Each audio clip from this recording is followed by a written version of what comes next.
প্রিয় দর্শক, আসসালামু আলাইকুম এবং অনেক অনেক শুভকামনা সবার জন্য। দুশ্চিন্তাগ্রস্ত বিমর্ষ চেহারা, ঘুমোতে পারেন না, দুঃস্বপ্ন দেখেন, ফাঁসির দড়ি চোখের সামনে ঝুলতে থাকে।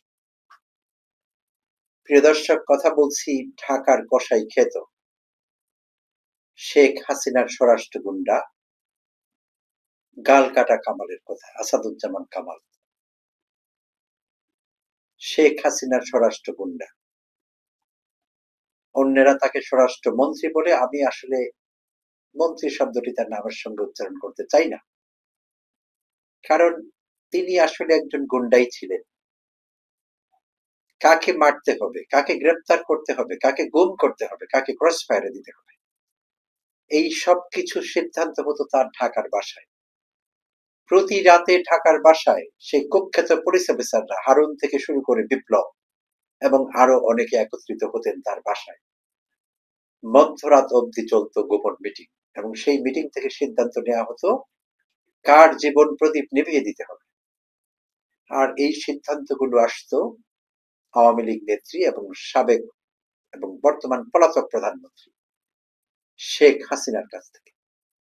শেখ হাসিনা নির্দেশনা দিতেন কামালকে, কামাল এইটি পাস করতেন অন্যান্য পুলিশ অফিসারদের, যাদের মাধ্যমে এই গুম খুন গুপ্ত হত্যা এইসব জারি রেখেছিলেন শেখ হাসিনা 15 বছরেরও বেশি সময়।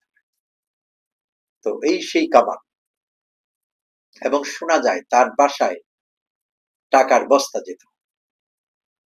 তিনি ব্রিফকেস কিংবা সুটকেস কিংবা হ্যান্ড ব্যাগে টাকা পছন্দ করতেন না, বস্তা ভরে তাকে টাকা দিতে হতো। ঢাকা শহরে যত রকমের চাঁদাবাজি আছে, কাঁচা বাজার থেকে শুরু করে আরো বিভিন্ন জায়গায়, সব জায়গা থেকে অবৈধ চাঁদা তুলে বস্তা ভর্তি করে তার বাসায় প্রতিদিন যেত। বস্তা ভর্তি টাকা না দেখলে নাকি তার ভালো লাগতো না, মন খারাপ হয়ে যেত এবং মেজাজ খারাপ হয়ে যেত। এই সেই কামাল। তো 5 আগস্ট পরবর্তী সময়ে অনেকেই তাদের পিতৃভূমি ভারতে পালিয়ে গেছেন, আওয়ামী বাকশালীরা। তো সেই দলে এই আসাদুজ্জামান কামালও ছিলেন এবং অবস্থান করছিলেন কলকাতার পশ এরিয়া রোজডেল আবাসিক এলাকায়। এবং জানা যাচ্ছে সম্প্রতি সেই জায়গা তিনি ত্যাগ করেছেন, কারণ দুঃস্বপ্ন দেখেন, ঘুমোতে পারেন না রাতের বেলা, ফাঁসির দড়ি তার চোখের সামনে ঝুলতে থাকে। আর তার এই দুঃস্বপ্ন দেখার মাত্রা বা পরিমাণ বেড়ে গেছে গত 17ই নভেম্বর আন্তর্জাতিক অপরাধ আদালত বা আইসিটিতে, যখন শেখ হাসিনা এবং কামাল এই দুজনের ফাঁসি হয় এবং সাবেক আইজিপি বা পুলিশের মহাপরিদর্শক আব্দুল্লাহ মামুনের হয় কারাদণ্ড 5 বছর। তো সেই থেকে কামাল খুবই দুশ্চিন্তাগ্রস্ত আছেন এবং ছিলেন কলকাতায়। এবং বিশেষভাবে অতি সম্প্রতি ভারতে একটি আঞ্চলিক জোটের মিটিং এ যোগদান করতে গিয়েছিলেন বাংলাদেশের জাতীয় নিরাপত্তা উপদেষ্টা ডক্টর খলিলুর রহমান। আর খলিলুর রহমানের 1-on-1 মিটিং হয় ভারতের জাতীয় নিরাপত্তা উপদেষ্টা অজিত দোভালের সঙ্গে। এই 1-on-1 meeting a doctor Khalilur Rahman Sheikh হাসিনাকে এবং মৃত্যুদণ্ডপ্রাপ্ত আরেক আসামি আসাদুজ্জামান কামালকে ফেরত দেওয়ার বিষয়টি তুলেন। এর আগে গত 17 নভেম্বর রায় প্রকাশিত হলো ইন্টারন্যাশনাল ক্রাইমস ট্রাইব্যুনালে, আর 21 নভেম্বর আনুষ্ঠানিকভাবে নোট ভার্বাল দেওয়া হয় ভারতকে, যেখানে পররাষ্ট্র বিষয়ক চ্যানেল ব্যবহার করে আনুষ্ঠানিক অনুরোধ জানানো হয় শেখ হাসিনা এবং কামালকে ফেরত দিতে। এইটি কূটনীতির ভাষায় নোট ভার্বাল বলা হয়, কূটনৈতিক রিকোয়েস্ট। তো নোট ভার্বাল দেওয়ার পর ভারত প্রতিক্রিয়া জানিয়েছিল, এবং ভারতের সেই প্রতিক্রিয়া যেই ভাষায় জানিয়েছিল সেইটি ছিল উল্লেখ করবার মতো। অর্থাৎ এই যাবৎকালে হাসিনাকে ফেরত দেবার বিষয়ে যত যত কথা হয়েছে বাংলাদেশ সরকারের পক্ষ থেকে, আমাদের যে অন্তর্বর্তীকালীন সরকার, সেই সরকারের পক্ষ থেকে, সরকার প্রধান বা আমাদের প্রধান উপদেষ্টা অধ্যাপক ডক্টর মোহাম্মদ ইউনূসের পক্ষ থেকে, ডক্টর ইউনূস নরেন্দ্র মোদীকে নিজেও বলেছিলেন, সরাসরি বলেছিলেন হাসিনাকে ফেরত দেওয়ার ব্যাপারে। তারপরে অনেক দফা বিভিন্ন ভাবে বলা হয়েছে, সরকারি বেসরকারি ভাবে। ভারত গা করেনি। কিন্তু এবার মৃত্যুদণ্ডের রায়ের পর ভারত যে প্রতিক্রিয়া দিয়েছিল সেটিতে কিন্তু পরিষ্কার মনে হয়েছিল যে ভারতের অবস্থান আগের মতো আর শক্ত নেই, অনেকখানি নরম হয়েছে, আর হতে বাধ্য। কারণ এটি আন্তর্জাতিক আইনের লঙ্ঘন। একজন অপরাধীকে, শেখ হাসিনা এখন একজন কনভিক্টেড আসামি, এবং শুধু কনভিক্টেড না, মৃত্যুদণ্ডপ্রাপ্ত মানবতা বিরোধী অপরাধের অভিযোগ তার বিরুদ্ধে সন্দেহাতীত ভাবে প্রমাণিত হয়েছে। শুধু বাংলাদেশি আদালত কর্তৃক না, বাংলাদেশি তদন্ত সংস্থা কর্তৃক না, জাতিসংঘের তদন্তেও শেখ হাসিনার বিরুদ্ধে মানবতা বিরোধী অপরাধের প্রমাণ পাওয়া গেছে জাতিসংঘের তদন্তে। তো এই প্রতিষ্ঠিত সত্যগুলো অস্বীকার করবার কিংবা উড়িয়ে দেবার কোনো ক্ষমতা ভারতের হাতে নেই। আর আন্তর্জাতিক ভাবে ভারত ধিকৃত হবে, ভারতের অবস্থান ছোট হবে ইন্টারন্যাশনাল ডিপ্লোমেসিতে, কারণ ভারত একজন প্রতিষ্ঠিত অপরাধীকে, প্রতিষ্ঠিত খুনিকে আশ্রয় দিচ্ছে, এবং একজন না, দুজনকে। তো আগামী দিনগুলোতে আন্তর্জাতিক অপরাধ আদালতে বিচার কার্য চলমান আছে। হাসিনার পালতু এরকম আরো অনেক কুকুর, তাদের বিরুদ্ধে রায় হবে, ফাঁসি হবে, যাবজ্জীবন হবে, অনেক কিছু হবে। আগামী দিনে সেই দাবি আরো জোরদার হবে, ভারতের উপর কূটনৈতিক চাপ আরো বেড়ে যাবে। তাই ভারত এই দফায় যে প্রতিক্রিয়া দিয়েছে 21 নভেম্বরের পর, নোট ভার্বাল পাওয়ার পর, সেইটি কিন্তু উল্লেখ করবার। তাই সাবেক স্বরাষ্ট্র গুন্ডা কামালের মনে আরো ভয় ঢুকেছে, বিশেষভাবে ডক্টর খলিল কথা বলে আসবার পর। তো এবং আমাদের প্রধান উপদেষ্টার প্রেস সচিব শফিকুল আলম জানিয়েছেন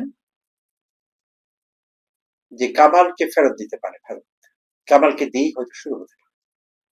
তাই ফাঁসির রায় কার্যকর করবার যে বিষয়টি, বাংলাদেশের মানুষের গণদাবি, লাখো কোটি মানুষের গণদাবি, হাসিনাকে ফাঁসিতে ঝুলিয়ে মৃত্যুদণ্ড কার্যকর করা, আসাদুজ্জামান খান কামালকে ফাঁসিতে ঝুলিয়ে মৃত্যুদণ্ড কার্যকর করা, এবং আরো অনেকে যাদের বিরুদ্ধে মানবতা বিরোধী অপরাধ প্রমাণিত হয়েছে বা হবে, তাদের সবাইকে ফাঁসিতে ঝুলিয়ে মৃত্যুদণ্ড কার্যকর করা বাংলাদেশের গণদাবি, গণমানুষের দাবি। তো তাই সেই দাবি যেহেতু ভারত অস্বীকার করতে পারবে না, এবং সেই দাবির মুখে ভারত অন্তত আসাদুজ্জামান খান কামালকে ফেরত দিতে পারে বলে একটি কথা চালু আছে, এবং সেই প্রত্যাশাই ব্যক্ত করেছেন শফিকুল আলম। যদি তাই হয় তাহলে এই কামালকে দিয়ে আমাদের বিসমিল্লাহটি হয়ে যাবে, শুরুটি কামালকে দিয়ে হবে, ঢাকার কসাই কামাল। তো তাই জানা গিয়েছে যে এই ভয়ে, এই আতঙ্কে, এইসব খবর তার কাছে অলরেডি পৌঁছে গিয়েছে। এই আতঙ্কে তিনি কলকাতায় রোজডেল এলাকার বাসা ত্যাগ করে অন্য জায়গায় চলে গিয়েছেন। সম্প্রতি তার পরিচিত আরেক আওয়ামী লীগের কেউ তাকে ফোন করেছিলেন, ফোন করে তার সাক্ষাৎ প্রার্থনা করেছিলেন যে তার সঙ্গে দুটো কথা বলবেন কোনো বিষয়ে। তো তিনি রাজি হননি, তিনি বলেছিলেন যে তিনি এই মুহূর্তে সাক্ষাৎকার দিচ্ছেন না, পরে ফোন করে ডেকে নিয়ে কথা বলবেন। তখন সেই ভদ্রলোক জানিয়েছিলেন যে তিনি তার বাসার সামনেই আছেন, তাই তিনি 1-2 মিনিট সময় দিলেই দুটো কথা বলে তিনি বিদায় নেন।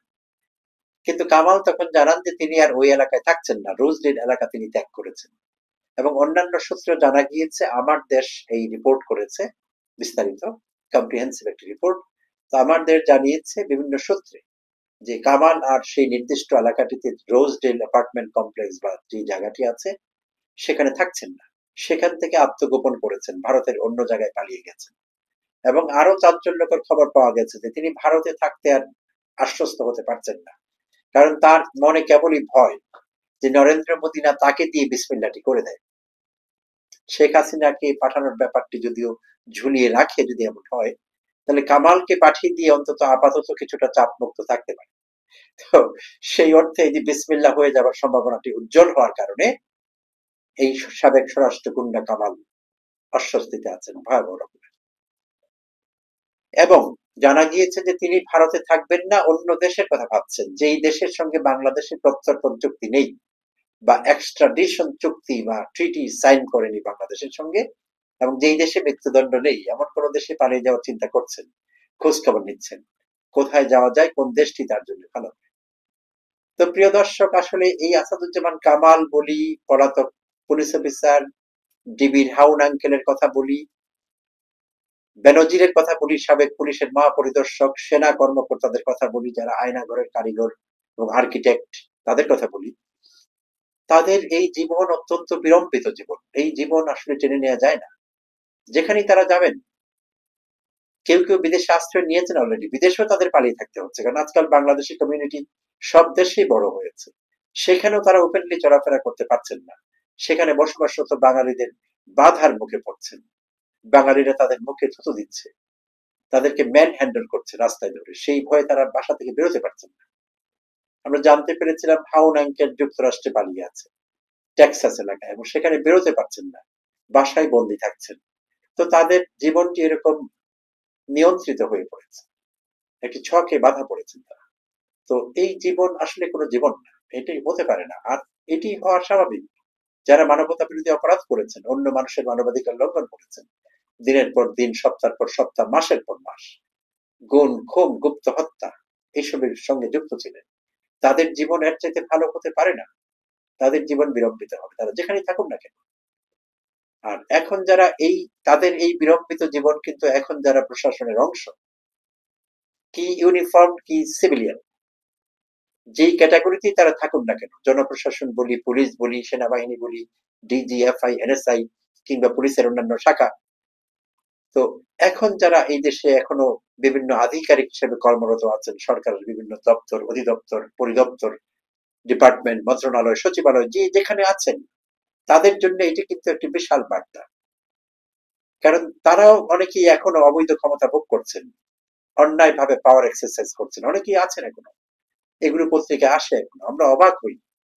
খুব বেশি দিন হয়নি হাসিনা জয় বাংলা হয়েছে, খুব বেশি দিন হয়নি কামালেরা পালিয়ে গিয়েছে, বিলম্বিত জীবনযাপন শুরু করেছে। এই অল্প কদিনের মধ্যেই সবকিছু ভুলে গেলে চলবে না। এই বিলম্বিত জীবন আপনার জন্য অপেক্ষা করছে, আপনাদের জন্য অপেক্ষা করছে।